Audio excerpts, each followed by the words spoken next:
2 fuck buddy films in 6 months? How does Hollywood let this happen? Or this. Or this. Or this. The fact that Michael Douglas had to put mud all over his body so Glenn Close wouldn't see him? I mean, come on. When 2 films with the same premise come out, you can't help but compare them. So, it's time to bust out a Venn diagram and put this thing to bed. And then make sweet.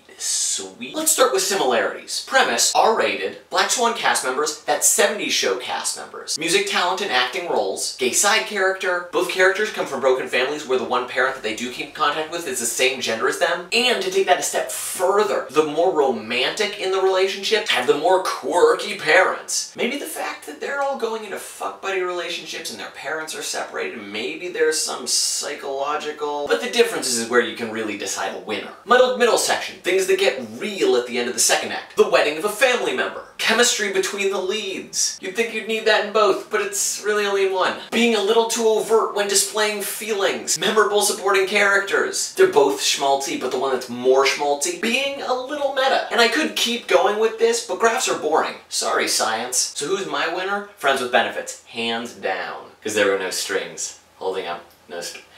Never. No Strings is pretty tame all around. Sure, it's charming, but for a film initially named Fuck Buddies, you'd expect more. Friends with Benefits just plays a raunchier game, while still subscribing to its rom-com beats. This is a chick flick that guys can get behind.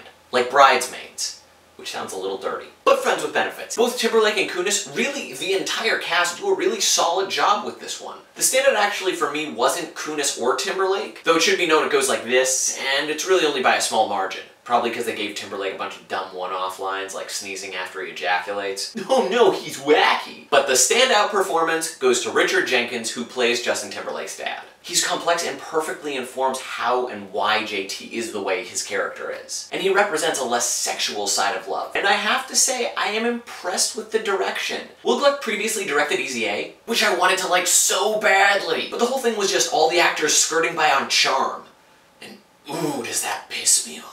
It also helps that the writing is significantly sharper. Sometimes feeling a little bit like Kiss Kiss Bang Bang, where the voices all sound a little bit the same. Now that I think about it, it's about at the halfway point that Mila Kunis and Justin Timberlake stop acting like smart-ass robots and start acting human. Sorry guys, not everybody can be Val Kilmer and Robert Downey Jr. I guess that's a gripe, but my real big annoyance actually had nothing to do with the characters or the story. Did you know about the PlayStation Move? You will by the end. Everything is inundated with ads. The fact that Justin Timberlake works at GQ, that makes the entire movie an ad for GQ. And there's this great moment at the end where Justin Timberlake is feeling really down, and so naturally the one thing that you really want is to get a wide shot of Justin Timberlake standing on a roof, and right in the background there's a fucking Wachovia bank sign. At least I think it was Wachovia. Guess that money was well spent. Friends with Benefits is the perfect mixture of raunchiness, romance, and reality, and is well worth a viewing. I give Friends with Benefits 4.5 friends out of 6. And I cut Lisa Kudrow in half because she was an Easy A. So those are my thoughts on Friends with Benefits, and No Strings Attached. Leave your thoughts in the comments below, especially if you think I'm wrong about which is better. And if you'd like, you can check out previous reviews, you can go down to the links and like my Facebook page. As for me, graph time!